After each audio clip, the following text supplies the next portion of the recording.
Education classrooms, we say, all of us pass out some exams and done some schooling, right? Just attending the classes is not going to give us the marks and success in life. So we need to understand what has been taught in the classroom. For student to understand what is happening in the class, the speech intelligibility has to be greater. And that can be achieved by proper acoustical and architectural solution. And once you achieve that solution, we can focus on having mechanical system barricading the distraction coming into the space. And that will give a proper intelligibility for the students in the space. Who is at more risk in the school, student or teacher?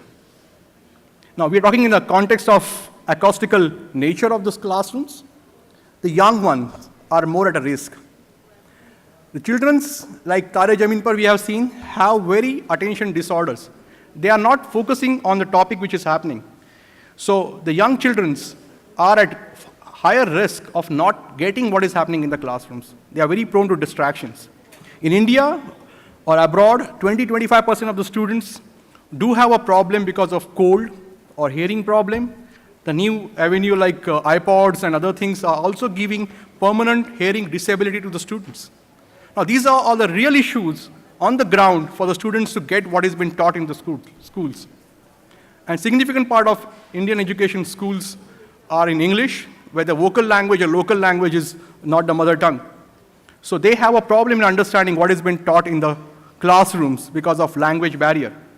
So the way adults see as acoustical comfort or good acoustics is not the way the student perceive it. So in a great class, which is 0.8, where an adult get 100% of the word, the 5-year-old get only 90% of it.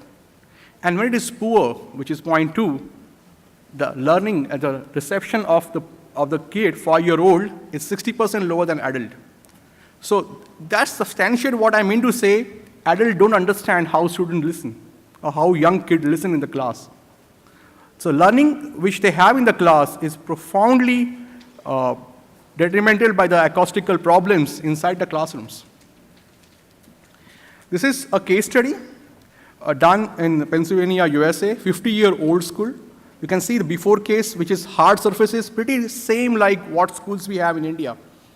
And reverberation time, RT, in this school is more than 1 second, average, so that you can hear the echo which is coming in.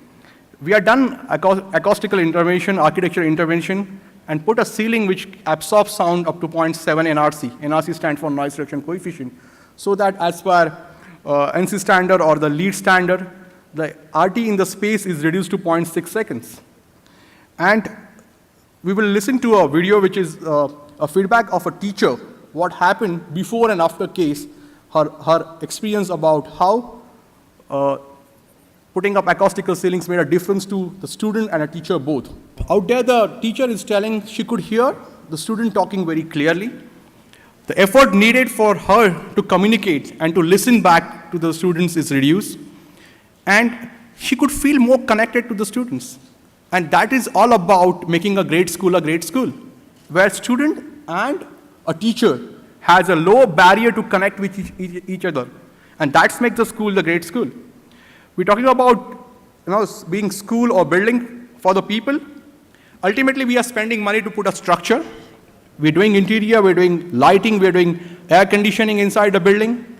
What is the whole purpose? Like this particular room is located in this place with these dimensions is a decision of architect, where a selection of the material for podium, for the floor, for the walls is acoustical consultant who did that.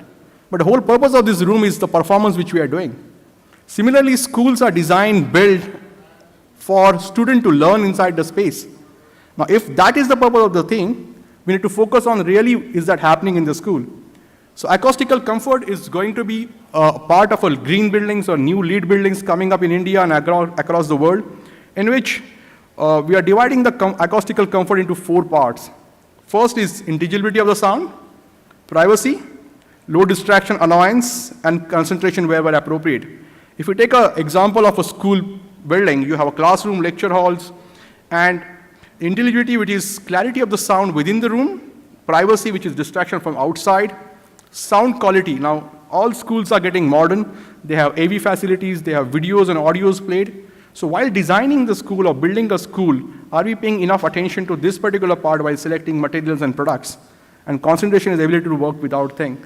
So while having a school design done, these components need to be considered so that the acoustical quality inside the school is of greater level. And how do we achieve it? More the sound traveling from the teacher to the student directly, that gives direct impact. So we want that sound which is directly going to the students more. If you see in the diagram, the red one or the direct one which are going, reflective one which are going, we want early reflection. So understanding the teacher is standing back to the facing to the wall, the early reflection from the walls and the ceiling near her speech point gives more clarity to the students. But we don't want late reflection, we don't want echoes coming into the space, which actually distract the learning, which hamper the learning for the students. So how we can achieve that? We can achieve that by having influence on the size of the room, shape of the room, and the surface treatment which we do inside.